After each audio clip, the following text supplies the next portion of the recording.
Viewer mail time, Nate Frederickson, MichianaOutdoorsNews.com. And this is a complex question. What do I do in June throughout our Michiana lakes, really all Midwest lakes in June when the fish get done spawning and they're in that transition from spawning going to summer? Boy, that's a complex question.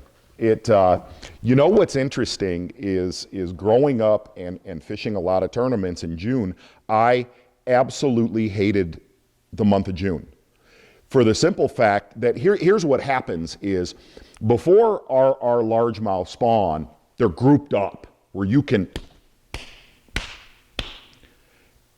and then they scatter to spawn, and then they stay scattered. What I noticed is I actually did a show that aired a while back up in Minnesota, and I taped it a couple days before 4th of July, which their transition time is later than ours.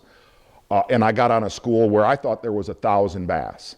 And the number one thing that I saw in that show is I was around a gazillion 3-pounders, but it was impossible to catch a 4-pounder. But a ton of 2 to 3 pounders is, number one, take advantage of that, right?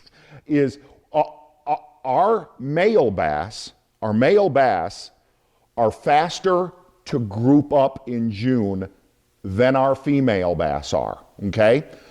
But the one common connection that I look for in June, Nate, is right when our fish are done spawning, the bigger ones tend to go on a hunt for bluegill, okay? And generally, that's when a lot of our bluegill start to spawn. Our bluegill, there's a huge population that likes to spawn directly after our largemouth. So do me a favor, in June, number one, if you get on a school of a bunch of 2 to 3 pounders, catch those. Catch those. But the next connection is find bluegill. And the next question you're gonna, well, where the heck are bluegill at? Basically, they're in 5 foot of water or less. Use your eyes and hunt bluegills. The only other thing you can hunt, which I did in that show, hunt where the bluegill fishermen are at. Don't be scared to get up close and personal with them. Be kind. But that's the main thing I look for in June, is where in the heck the bluegills are at, because the wolf is coming behind.